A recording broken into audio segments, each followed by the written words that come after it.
decade and a half speaking in front of a lot of different groups and crowds for a long time. I realized that when I'm solely focused on how do I provide value to this individual, this group, this audience, how do I love them unconditionally? I mean, that no matter what they're going to respond like or how they're going to behave or act, how can I love them through all that, right? How can I instill belief in them? How can I deliver hope to them where they leave kind of encouraged and empowered to, like you said, take action, right? Not just to be inspired, like, man, I feel good, but no, man, a person of impact is a perfect person that's actually given them some practical things and empowered them to do those things. And I remember hearing this a long time ago at a Maxwell exchange. He said, if you want to impress people, talk about all your successes. He's like, if you want to impact people, talk about your failures, right? Be vulnerable, be authentic, be open, be honest, be transparent. So if you're talking to a small group of people or a congregation or leading a meeting, like, you don't want to be so disconnected from them that everything that you're saying just goes right over their head because you've gotten to a place where you're either so far in front or so far above where they're at that what you're saying and what you're communicating is just missing. It sounds really good, but it's not causing anyone to feel anything from it or take action because of it. And so for me, I think every single week, you really have to sit down and go, okay, who is my audience? What is my goal? What am I trying to get them to accomplish? And then how do I relate to them? Because when I stand up on stage every single week, I don't try to preach or teach or say anything that I haven't gone through or I haven't been through something that I'm teaching. Right. And so I'm able to relate stories and testimonies and situations that are relatable for where they're going through to hopefully help them get through the same trial.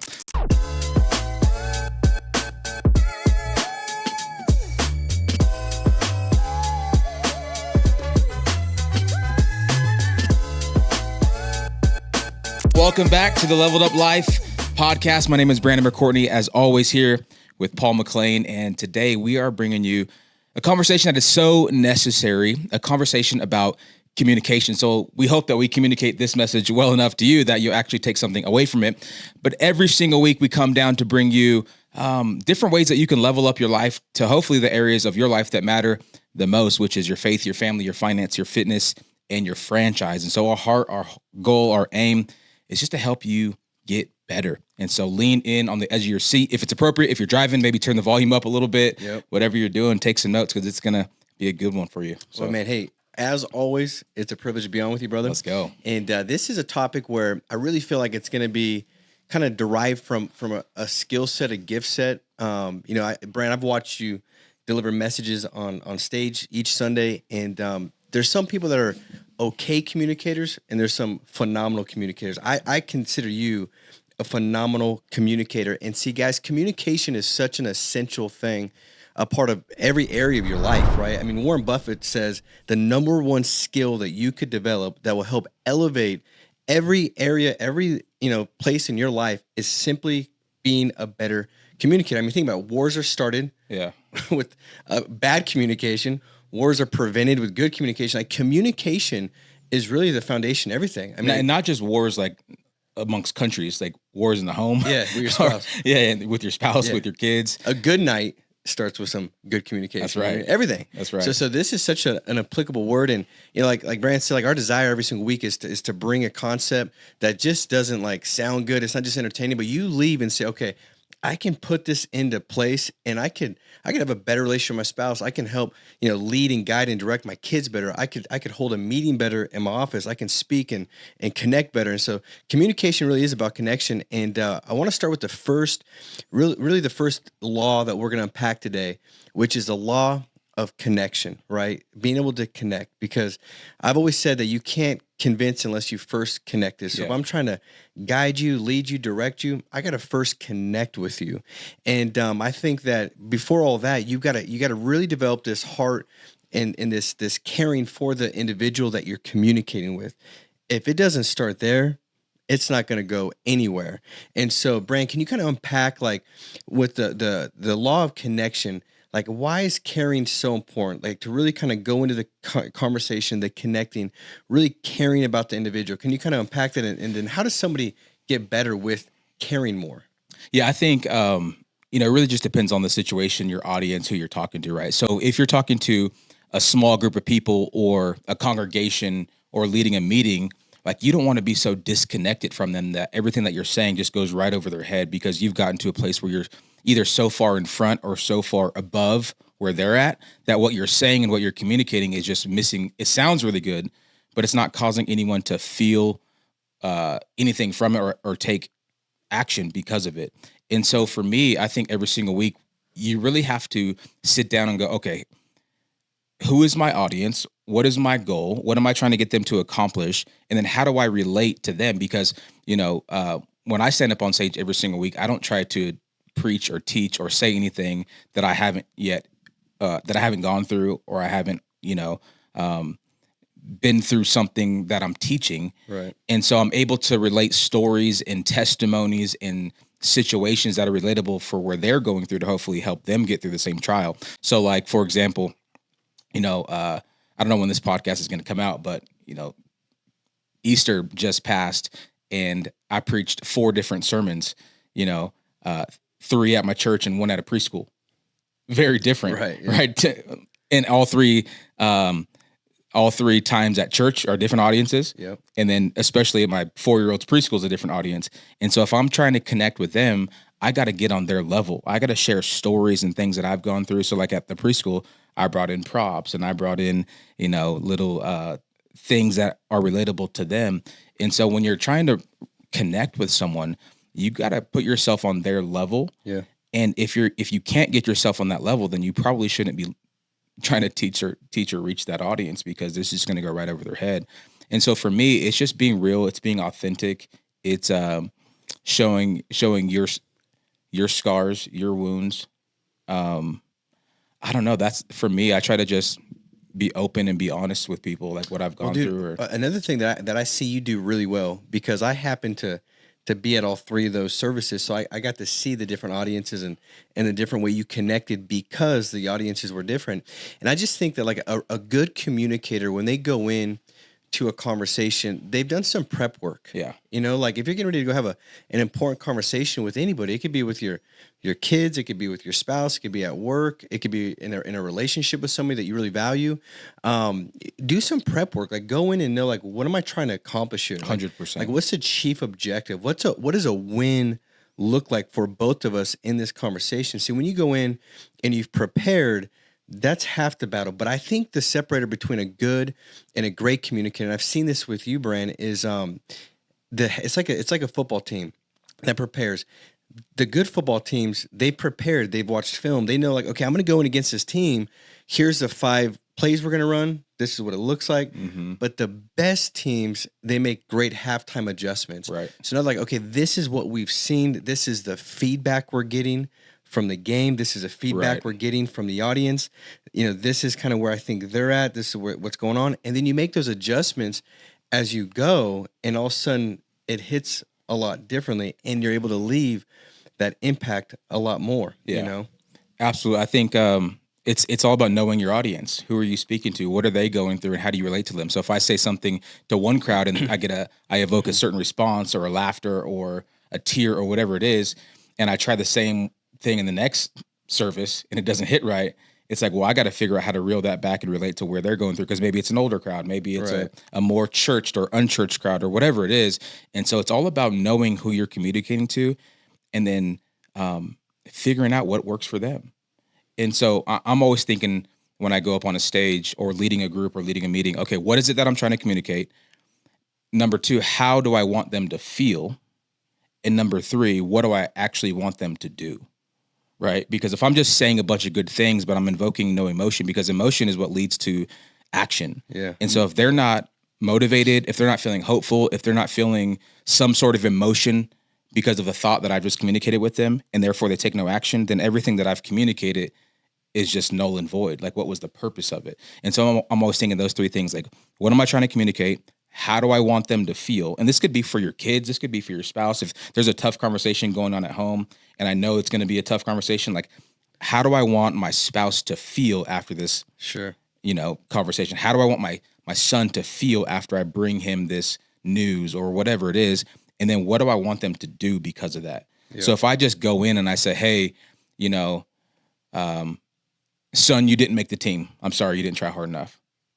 Well, he's going to feel terrible about it. But if I go in the conversation and I want them to feel encouraged and inspired to get better at something, then I lead the conversation from the very beginning with a whole different angle, Yep. right? And some people just miss, it's the art of communication. It's like, it might be the same message, but how it's delivered is so much differently because I'm beginning the conversation with the end in mind of what action I actually want them to take. And I think so many people just miss that. And, we live in a culture now where it's just like, I'm just going to tell you how I feel. Well, that's great. Just no one's listening to you. Right. Right. Because like, they're not trying to hear that.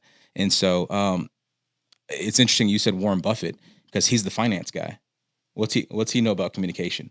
Like, why is he if he's saying Right. communication is the most important, tool in your tool bag, I think we should listen up. Yeah, all those deals, all those things. I mean, it's like the underlying thing that anything that you see that's great is started with communication, right? Absolutely. And I think that for me, going into any kind of conversation, whether that was me talking to a client in financial services and knowing that, okay, I got to meet them where they're at. This isn't about me.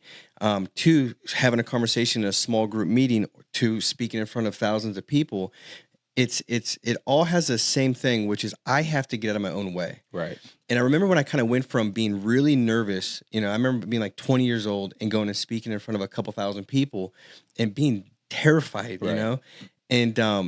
And as that's progressed, what I realized is I was so scared because I was worried about what people were going to think about me. Right. Like, what am I going to say? Did I mess it up? Did I come across good? And because that was my worry, it was all about me. I could never really be as effective with the audience, Right. And as that's progressed over, a decade and a half, speaking in front of a lot of different groups and crowds for a long time, I realized that when I'm solely focused on how do I provide value to this individual, this group, this audience, how do I love them unconditionally? I mean, no matter what they're going to respond like or how they're going to behave or act, how can I love them through all that, right? How can I instill belief in them? How can I deliver hope to them where they leave kind of encouraged and empowered to, like you said, take action, Right. right? Not just to be inspired, like, man, I feel good, but no, man, a person of impact is a perfect person that's actually given them some practical things and empowered them Yep. to do those things. And I remember hearing this a long time ago at a Maxwell exchange. He said, if you want to impress people, talk about all your successes. He's like, if you want to impact people, talk about your failures, right? Be That's vulnerable, be authentic, be open, be honest, be transparent. Yep. And That's really and that's the thing that I try to hold myself at when I was going through and building the businesses and these different things and all these people I was working with, was knowing that, man, it's easy to develop this separation because you've already gone through so much and you're so far ahead, right? Right. That it's hard to remember what day one looked like. Yeah. And I always call it the curse of knowledge. And I had to put some work in, knowing that when I was going to communicate with somebody that was brand new, they just started into entrepreneurship, they just started their business, that I had to really step back and say, okay, what are they going through? Yeah. What was it like when I was day one? Because it's so easy to get disconnected. And I think proximity does separate your ability to be effective. I mean, the further you get ahead, and that can even be on a spiritual walk, Yeah. right? 100%. You got to sit back and say, man, I remember it wasn't that long ago where I was doing some crazy stuff, like in all these areas. Like, let me unpack that and how that feels and be able to impact that person by letting them know, like, I understand you. Yeah. Like, I've been there, man. And I think that's also where empathy is such an important role. For sure. Right. And so kind of unpack that, like, connecting. There's a couple things that I need. For one, caring, which I think, we've kind of hit that. So that's, anybody can do that. So if you're on here today, like, you have to be intentional with caring about the person before you go in to try to connect with that person. I always say you want to touch a heart before you ask for a hand. That's good. So that, can I connect with you? Can I show you that I love you, man? That I'm here for you. We're on the same side, aiming for the same objective. We want unity. Yeah. We want to move forward. We want growth, right? But I believe empathy is a great way to connect with somebody, to really say, like, I understand where you're at because I've been there. And Brandon, you just said that you don't really go through and talk about stuff you haven't walked through. And I think for me, watching you and Mariah build a church, that's probably the most attractive thing, where it's gone from a couple people, like family and like one friend, Yeah. to having a couple thousand people at Easter. Is that when people leave, they don't see two people up there trying to pretend like they've got it all together. They see two people up there that are like, hey, we're all living life. We're all Yep. sinners falling short of the glory of God. We're all in this pursuit to get better. Let me just come alongside you and champion you through 100%. this process. So can you kind of talk about the Yeah, empathy I and how mean, that's played a part? you have to be authentic. Like the world now is searching for authenticity. Yeah. And you could sniff out the fake very quick. Like when someone's just trying to fake it until they make it, right? And so every single week, like if you've ever, been a part of, the church or been around us for too long, you do the same thing. Like we don't pretend to be anything that we're not. Right. Like we don't pretend like we don't have problems or go through hard times in any area of life. And not that you're leading from a place of bleeding, because we don't do that, but rather we share our scars, things that have already healed and we've moved forward from, right? Because it's a tricky line. Like you don't want to be up there just like, oh, we're fighting right now, guys, but I'm going to do my best to encourage you. Like no one wants to follow that guy. Yeah. Or like, hey guys, I'm real broke right now, but let me give you 3 steps to success. Sure. Right? We don't want to be that guy, but when you have some scars on your body, it shows people that they can trust you. It shows people that you've been in a fight or two, and it shows people that you've came out on the other side. Yeah. Right. And I think for most people who are watching, you're watching this because you're probably a forward thinker. You're probably thinking about your vision, your future, and that's what we focus on a lot of time because that's where we're going, right? And it takes work to go back in the past. Like it takes intentional thought and time for me to go, okay, who was I, 11 years ago? When I gave my life to Christ, like who was that guy? Because I'm so far removed from him that it's hard for me to go back sometimes and think about how I was feeling and think about the stories, but I intentionally do it because every single week I'm walking into my church. Yeah. But it's not me, it's Bill and Bob and Justin and all these other guys that are walking in. And so I got to get myself into a place and not talk over them, but just, hey, I was you. Right. And not that I'm anything special, but I've just decided to be intentional with my life. You made a couple choices. 100%. And that's the thing. Most people don't realize that they're a choice or two away from the person that they're saying, wow, look at what they're doing. And I would encourage everybody today, like, I remember doing sales trainings in front of thousands of people and teach them how to sell. And people would come up and say, man, dude, like that was so good. I don't think I could do it like that. Yeah. It's like, no, let me tell you. Right. How bad I was. Dude, I was so bad that the first client that picked up the phone, I hung up on them. Right. And that's not a lie.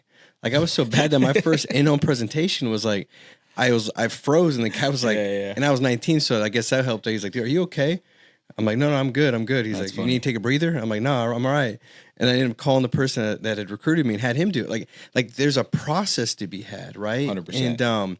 And this is one of those things where everybody can get better at communicating no matter where you're at. And I would say this as we move into the second point that I want to have you dive into, Bran, but like the reality is when you go in with such a high intent for the chief objective and that you really are caring about this person, not what the differences are. Yeah. Right. It's like that rule of 101%. Like I'm going to find the 1% that we can agree on. And then I'm going to spend 100% of my attention on that 1%. Yeah. And all of a sudden, everything shifts and changes. But I remember going to sit with clients, selling life insurance, man. And dude, like I'd have a guy that would be like, I don't care if I die. She'll bury me in the backyard, or something like that. And then he would treat me certain. And I remember getting like frustrated and angry about it and saying stupid stuff to me that would just give me satisfaction. I'd say something like, hey, Brenda, I just want to let you know if you weren't sure, you married a winner here. Bob wants you to dig a hole for him. So like, good job, Bob. Hey, this is going to last really long. Yeah. Do you guys want to give me, I could give you some suggestions for divorce attorneys.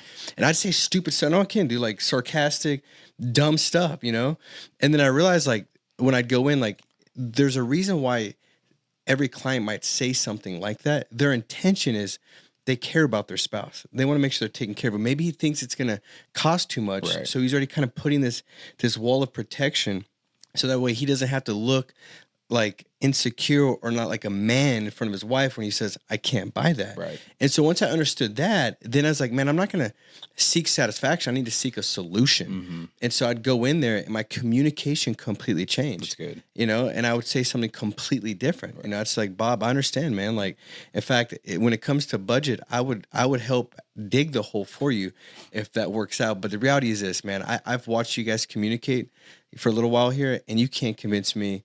I can't convince you you're going to enjoy the payment. Be clear. Nobody does. But you can't convince me your wife's not the most important thing to you. Yeah, I could just see it all over you. And it would change everything. It's the power of the pivot. Yeah. Mm-hmm. But it started with my intention in saying, I'm going to care enough about this family to not let something derail my chief objective, what I'm called to do, which is help them with this service. And I think that's applicable to really everything, because kids will say stupid stuff, right? And you can go in with a good strategy, man. Yeah. Going down the right path, and your kid pops up and says something dumb. And now you're all thrown off, like, you know, and so it's just like, what's the intent? But I want to unpack the second law that we're going to cover today, which is listening. The law of listening. The law of listening. Like how important is listening, and what does like active listening look like? Can you kind of unpack what that is for you? So everyone nowadays has a platform, and everyone has a voice. And I think we've come to a place now where everyone is saying something and no one is listening to each other. Right. It's almost like you're saying something, you're listening just with the intention to say something back.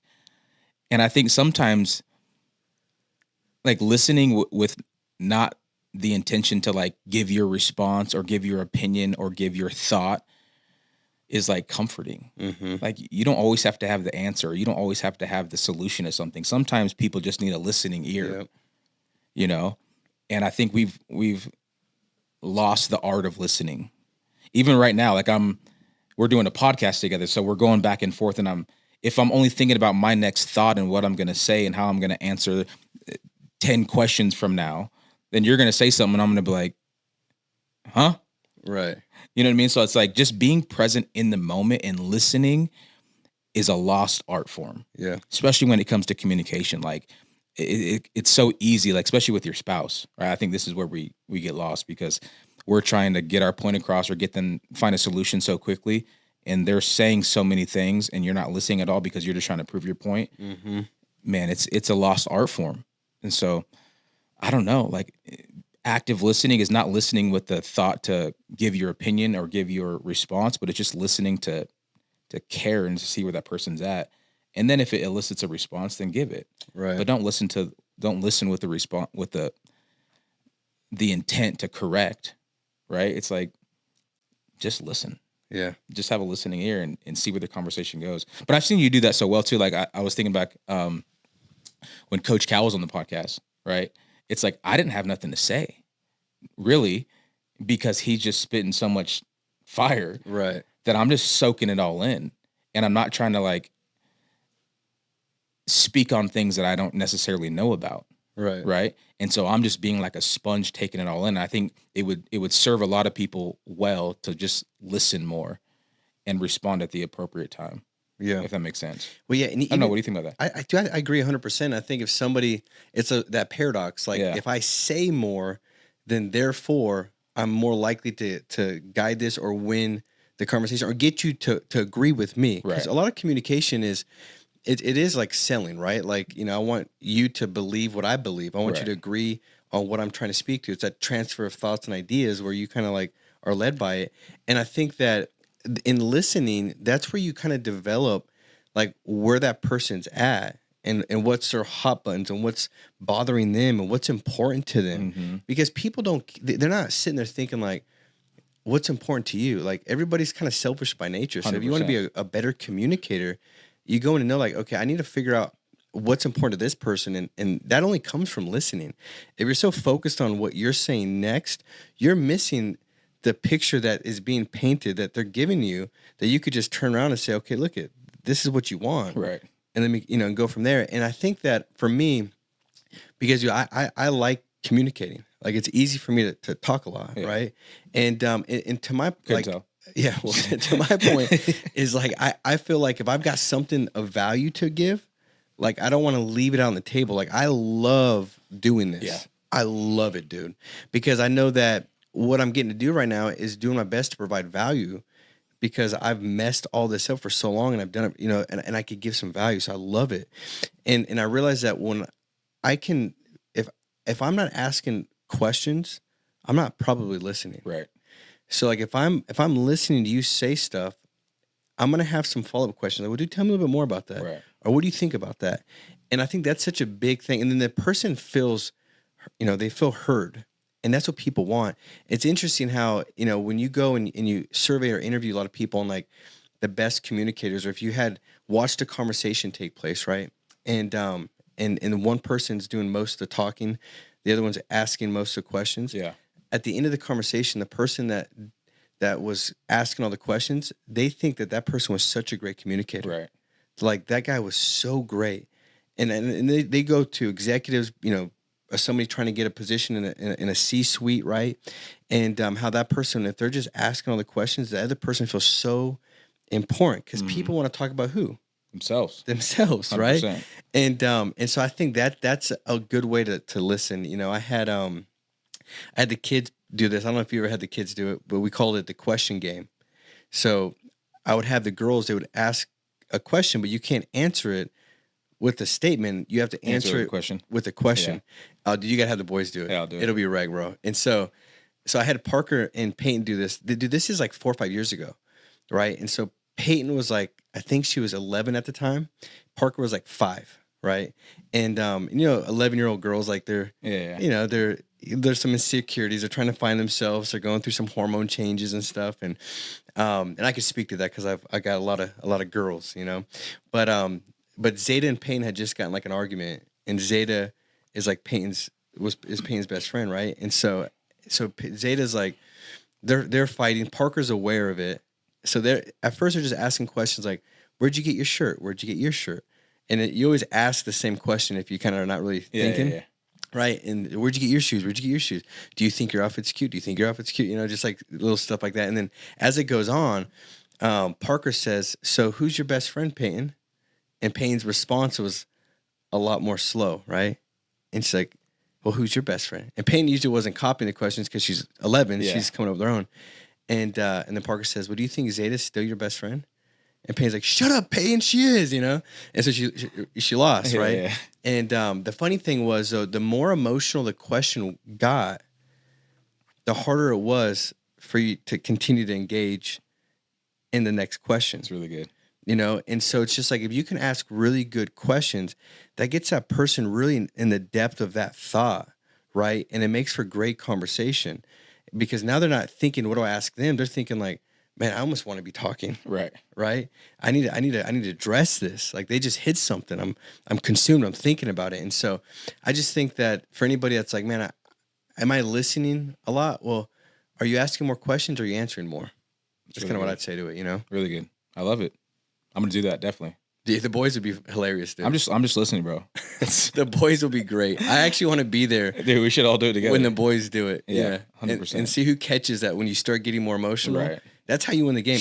And it works with adults, dude. Yeah, for sure. I'm telling you. And now it's a sensitive thing. Right. You start asking some real questions. Well, and if you know the person really well, dude, then it's a wrap, because kind of like what bothers them, their insecurities and stuff. So you start getting really emotional. How much you weighing in these days? Yeah, dude, they'll just they'll be they won't be asking as easy as the game sounds, right?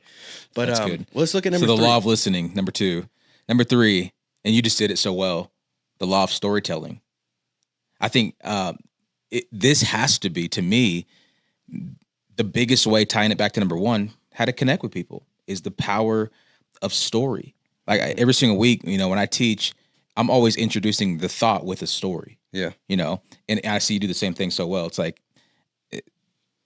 every single movie you watch, every single show you watch, it's a story being told. So right. There's an introduction, there's a problem, there's an enemy, there's something going on, then there's a hero, then there's whatever it is, there's a story being told that leads you to a certain place. And so if the better storyteller you become, the better communicator you are. That's right. Right. And so we're able to relate life. Like I always tell my friends, if you ever hang out with me, you're going to get preached about, because like I'm taking every single dinner and every single meeting and every single thing that we do as a story of life to be able to communicate a thought or a message to that group. good. And so the better you get at storytelling, man, the better communicator you'll be. And then not only that, people will actually be able to relate to you and they'll see you more as a real person. I think you do this better than anyone else. Just like telling, and for you, it's like a lot of humor, right? Talk about like, is that something that's natural for you, or is that something that can be learned by people? Like, how do we become a better storyteller in order to become a better communicator? Like, what do you? Well, dude. So I went to a Maxwell exchange a while back, and he got on, and they showed like the data behind his talks, and Maxwell's one of the best communicators ever to live. You know, I mean, leadership guru, and so like 80% of his speaking time was telling stories, and 20% was actually covering that topic or that concept or that success principle that was being discussed. And so it was really just, it hammered home like how important that is, that you can say like something very logical, something very profound, something that's like, man, that's I need to get that. But if you don't tie it to a story, it doesn't make it really stick. Right. And so, you could have somebody, have a 20-minute talk, and they go through, 5 ways to lose weight, 3, I mean, they could go these stuff, and you're like, dude, like you're like on information overload, like, dude, this is insane. But if they would have just picked 3 things and told stories, those 3 things you'll remember more than all the other points. You wouldn't remember. So it was such an important thing that I remember, being young at this conference, and I got back, and just like you said, man, it was just funny. I got a story tab on my Notability app, and it's got like 1,500 stories, and then I've got in the title of it, so it'll be like it could be a story like Dave drinking a seltzer, right? Thinking it's an energy drink, and then I put like awareness, alert, distractions. And so when I go to like communicate, I'll just look up in that app a word, right? It could be about procrastination, distractions, and it'll bring me to that story. And so it's been a process of every week. And I think what that does too, man, and it's such an important thing.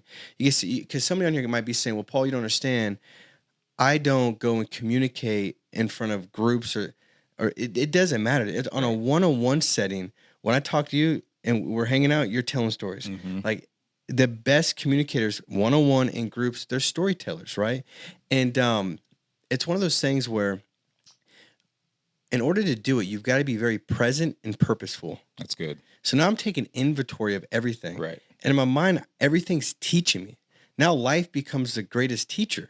But if I go in it and by default am just kind of going through whatever experiences are coming at me, I'm still going to experience those things, but am I going to take everything from those experiences? Right. And so I think it's a great thing that anybody can pick up today is just say, hey, so my goal is every week to write down one new story. But it's But you got it ready. Yeah, but it's there. In life, I mean, ready. Yeah, but it's there. In life, I mean, you have to be intentional about wanting to use your life as a testimony, as a story to tell, right? So like we go out to dinner and everyone orders wine. I'm the only one that doesn't like wine, but I see you guys all enjoying this wine and everyone's sipping it and tasting it and it looks really, really attractive. And so in my mind, I'm building up like this like craving for this wine. Right. And then I taste it and it's disgusting to me. Right.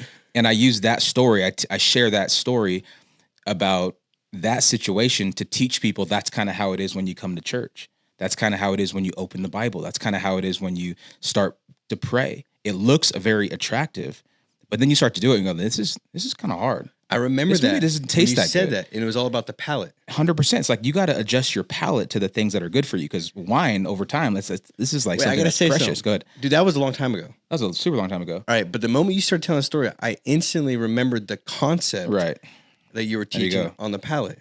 Right. But if you would have just made that statement, 100%, I might have never even applied it, and it might not have made any impact in my life. Yeah, the power of story. And I want you to tell another story, because I was at dinner the other night with my wife. We were on our Tuesday night date night, and somebody came up to me and they're like, "Hey, that teaching that Bran did on legs, that was good, right? The sore legs." He's like, "I was just thinking about the day I was at the gym," and so he was taking the story you told on Easter, and when he now worked out his legs, he was remembering the teaching concept. You want to talk about impact? You know what I mean? Like, that's good. Like now, every time somebody does that activity, they're associating that with something that's going to actually help them level up. It's going to help trigger a memory or a reminder of something that will help them become that next level of them, right? 100%. And so kind of talk about that story. Yeah, it's trying to get them to feel something and then do something. So like, what's the point? So I was trying to encourage everyone about Easter, because you get these massive crowds on Easter that come to church. My thought was, how do I let people know, like, don't just come on Easter, but come every single week? Like, what's a way to communicate that to someone who normally doesn't come to church? Because they're going to hear that and be like, yeah, that's cool, but I'll see you at Christmas, right? Yep. And so I was telling a story a couple years back. I was really trying to get in shape, and I feel like I'm saying this more often than not, and I actually am trying to get in shape. I'm consistent, 5 a.m., bro. I'm consistent. I've been consistent, and so this was COVID, right? And everyone's kind of in their house, everyone's doing their thing. There's nothing, no gyms are open, so I'm like, you know what? I'm gonna build a home gym. Like I'm gonna get all the weights, I'm gonna get everything I need. And so Mariah's on the computer, she's looking up like the $5,000 like Bowflexes and the $2,000 Pelotons, and I'm like, yeah, that ain't it, girl. So I go on Facebook Marketplace. I start grabbing the kettlebell, like the free kettlebells people are trying to get rid of, and the Mitch Mac dumbbells, and the kids bench press, and like all these random weights. And I start buying all the stuff and stacking up our garage. And so I start working out in there, but I only do upper body. I'm not doing no legs, right? I'm past the leg stage. Yeah. Just trying to impress, my wife and my wife only. But she's the opposite. So when she works out, she's only legs, which praise God. And and so she's in there. I'm in there doing upper body. She's there and doing lower body, and I'm messing with her, right? I'm like, I could do that workout, no big deal. And she's like, so it's a little challenge. Long story short, I end up doing her workout. The next morning, I wake up because I never do legs, and I felt like a baby giraffe, kind of walking for the first time. My knees are weak and my quads are on fire, and I feel like I can't provide for my family anymore because I can't even walk down my stairs. You guys are going to be homeless now. 100%. Like, we're going to lose everything because I did this stupid leg day with you. And I look at Mariah and I tell her, like, what's the point? Like, what was the point of leg day? Because I looked at my legs and they're still not growing. They're actually weaker now. Like, what was the point of doing that leg day? And I shared that story to the congregation saying, hey, listen, you might be looking around this church and you're looking at everything going on. You're going, this is amazing. This is great. This sounds good, but I'm not going to be back next week. So what's really the point of me even being here? Well, the point is not the day. The point is not the one time you did legs. The point is not the one Easter service that you came to. The point is that you do it over and over and over, so you become stronger and stronger and stronger, right? And so I tell that story to tell people, come back to church. Like, don't just do legs once. Don't just come to church once. That's not how you get stronger. That's not how you build your faith. That's not how you grow your relationship. You got to come back over and over. But it's the power of a story. And not only did you hear testimony about that story, but I've heard like 2 different people also at the gym this week. It was like, hey, man, I did legs. I got like a DM from someone. Yeah. Someone sent me a picture like, hey, I'm doing leg day, man. I'm getting stronger. And so it's just the power of a story, man. Shows you how effective it is. 100%. Well, the thing too, Bran, is that, you can tell a story and it's not told very well, or it's not told with enough detail and specificity to have the true impact. Right. Like when you tell the story, there's so many details and things that really kind of build it up that make you almost like get into it, and it makes a difference. And I want to kind of illustrate this really quick as we get close to wrapping up here. Is the details matter. I remember when I was in, it was my first client that had ever passed away. Right. I was delivering a death claim. And so I would always kind of tell a story in helping agents understand that the best people are not just telling somebody when it comes to communication, because telling is selling. And nobody wants to be sold. Your spouse doesn't want to be sold. Your kids don't want to be sold. You don't want to be sold. Nobody wants to be sold. But when you start telling stories, whether that's a personal one or a third party, it might be a me story, but you're going to take away a you meaning. Mm-hmm. So you put yourself in that, right? And one of the time where I really got the most effective with getting the client to understand, man, I really care about you. Like, it's not about me. It's about you, was where I started to tell a story. And I'm going to give you guys a story in 2 different ways. And I want to see if you understand or you can feel the difference. So one way is me saying, okay, I sat with the client about 15 years ago. Is one of my first clients I sat with. I went to their house. I sat down with the husband and the wife. I wrote them a policy up. It was probably about a month and a half later. They had 2 kids. A month and a half later, I get a call, and the husband had passed away. And I had to deliver my first death claim. All right. That's one way. The second way is I add a little bit more detail to it. and just see if you can tell the difference. So I sat with a client. It was one of my first clients that I ever sat with. I drove up to their house in Yucca Valley. I walk in the door. They got DirecTV guy there. They got the alarm guy there. They got everybody there because they just bought their house, and they sent in a form really expressing that Paul wanted to make sure if he passed, that his wife Shoshana would be protected. So I sit down with them. They had a 2-year-old daughter named Michaela, around the same age as my daughter. So I remember connecting with him about their little baby girl. And Shoshana was like 8 months pregnant, like she was about to pop, and she was due for her second child. And so I sat down. We went through everything. I told him, hey, I know you got all these people around, but just you're gonna want to spend some time hearing this so I could best help you guys. He goes and picks a plan that when he passes, it pay off his mortgage and leave a little bit extra. It was no more than probably like 3 months later, I get a phone call from Shoshana. I answer the phone and she's crying hysterically. And I'm kind of caught off guard because I've never had a conversation like this. And she says, Paul was in his crane as a crane operator. He hit a power line. He jumped out and he was electrocuted to death. Jeez. And the baby that they had just had was only 4 weeks old. And she had never worked. And I remember going over there delivering that death check to the family and just seeing that there's nothing I could do to bring him back.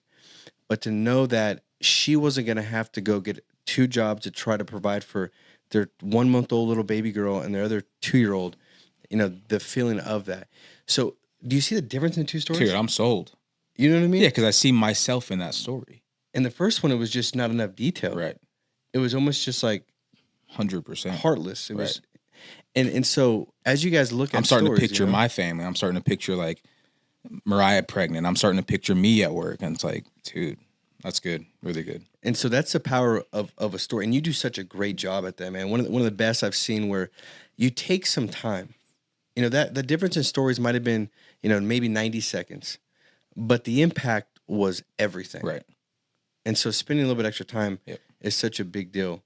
Anything else you want to wrap up with? That's good. I love it. We overcome by the blood of the Lamb and the word of our testimony. Even Jesus told us to share stories. That's how we help encourage and help build faith and help, motivate and inspire people, not just by facts. We just don't just open the Bible or open a book or open, whatever we're trying to teach and just spew facts. No, we tell stories.